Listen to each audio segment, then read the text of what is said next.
Leaving uni behind, we caught a bus headed straight for the Bolivia-Argentina border, where everyone had to get off and cross through customs and immigration on foot.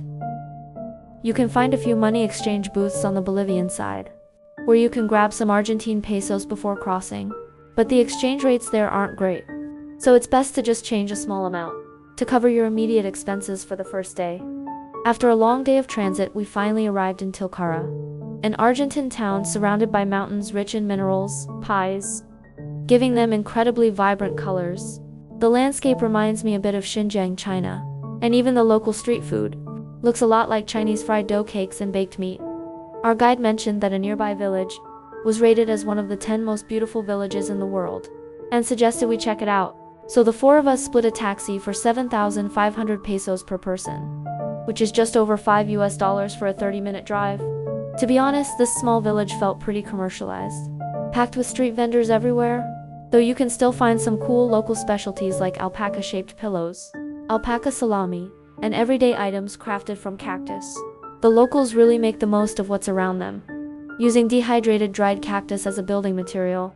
There's a viewpoint in the village that charges a 1,500 peso entry fee, which is pretty cheap and gives you a panoramic view of the entire village, against the backdrop of the seven-colored mountain, whose rich colors are the result of 600 million years of tectonic shifts and sediment accumulation. Beyond that view, there wasn't much else to see in the village. Afterward, we took a local bus to another nearby village for 1,800 pesos. If you stay in Tilcara, they offer several day trips, like horseback riding to local vineyards, visiting the multicolored mountain about an hour away, or touring the salt flats. This second village was much less commercialized, and as we strolled through the streets, we got a real glimpse into local life. Walking up toward the higher ground, we noticed what looked like a dense cluster of tiny houses, built into the hillside behind the village. It turned out to be a local cemetery. Personally, both villages fell a bit short of my definition of the world's most beautiful. If you're already passing through, they are definitely worth a quick stop, but I wouldn't make them the main destination of a trip. By midday, I was pretty tired from all the walking, so I found a restaurant perched on higher ground, and ordered what I think was a roasted alpaca and ham sandwich. But instead of regular bread, it was made with a delicious flatbread that tasted amazing, and came in a massive portion. A quick tip: while editing this episode, I checked the restaurant's official website, and noticed that the online menu price of my meal was only 1/3 of what the waitress had charged me on the physical menu. So it's definitely a good idea to look up menus online beforehand, so you know what to expect. After lunch, I stumbled upon a bridge right next to the restaurant, and I imagine there's a river rushing underneath it during the rainy season. The next day, I decided to dedicate my time to hunting down local street food in Tilcara. I heard the empanadas here were excellent, so I bought two, which are essentially cornmeal pastries stuffed with various fillings, either deep-fried or baked. Afterward, I headed to the local market and ordered a traditional stew made of corn, beans, and beef, served with bread and hot pepper paste, which was absolutely delicious. Staying in Tilcara really gives you a taste of rustic, small-town life in Argentina. That afternoon, we took an hour-long bus ride to the airport and flew to Argentina's capital, Buenos Aires, arriving hotel until very late. Buenos Aires is widely known as the Paris of South America. During its golden economic boom in the late 19th and early 20th centuries, waves of Spanish and Italian immigrants flooded into the country, and the Argentine elite at the time deeply admired French culture and aggressively remodeled the city to mirror Parisian urban planning, building grand neoclassical structures and French-style neighborhoods that genuinely make you feel like you've been transported to Europe. This city is also the birthplace of tango, boasts one of the highest densities of football clubs in the world, with some of the most passionate fans on earth. Its per capita number of bookstores is among the highest globally. We had 3 days here, and on our first day, we headed straight to the heart of the city, Plaza de Mayo, which is flanked by the Casa Rosada, the Presidential Palace, and the Metropolitan Cathedral, whose interior is absolutely breathtaking and a must-see. You'll often run into public demonstrations or gatherings in this square.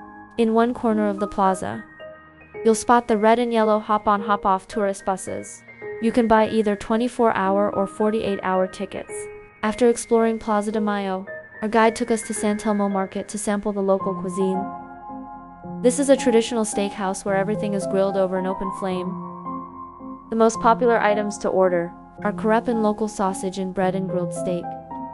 Since Argentine beef is world famous, I ordered a steak that served with a special local sauce called chimichurri, which packed with flavor, and the side dishes that came with the bread were amazing too, making this a spot I highly recommend.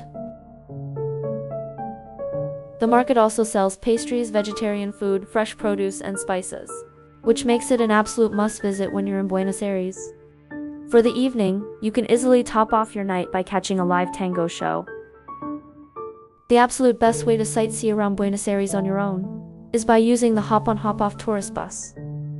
So I bought a 48-hour pass for $40, which comes with a route map and provides headphones, with audio guides in multiple languages explaining each landmark. It takes about 3 hours to complete the full loop. Right now, the bus is crossing what is said to be the widest avenue in the world, 9 de Julio Avenue, which is modeled after the Champs-Élysées in Paris, and spans a massive 148 meters wide. I chose to hop off at 3 major highlights along the route. The first being La Boca, which is a hallowed ground for football fans, and home to the iconic blue and yellow La Bombonera Stadium, the home turf of the Boca Juniors, which produced legendary superstars like Diego Maradona.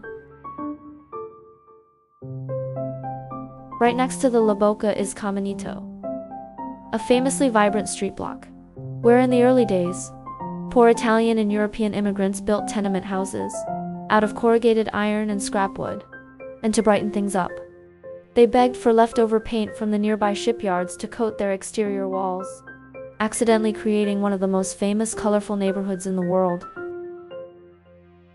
It is best to visit La Boca and Caminito during the day, as these areas can get unsafe at night. I also noticed that while the hop-on hop-off buses come in red and yellow, the yellow ones seem to run more frequently, though they are slightly more expensive. My third stop was the El Ateneo bookstore, widely celebrated as one of the most beautiful bookstores in the world, which was originally built in 1919 as a grand theater that once served as a premier stage for opera and legendary tango performers. Today, the majestic main stage has been converted into a cafe, and the old theater boxes have become cozy, private reading nooks. Buenos Aires is a stunning city with so much depth that it definitely deserves more time than I had to truly get to know it. Unfortunately, my itinerary this time was a bit rushed, but I truly hope to come back someday. And next stop, Uruguay.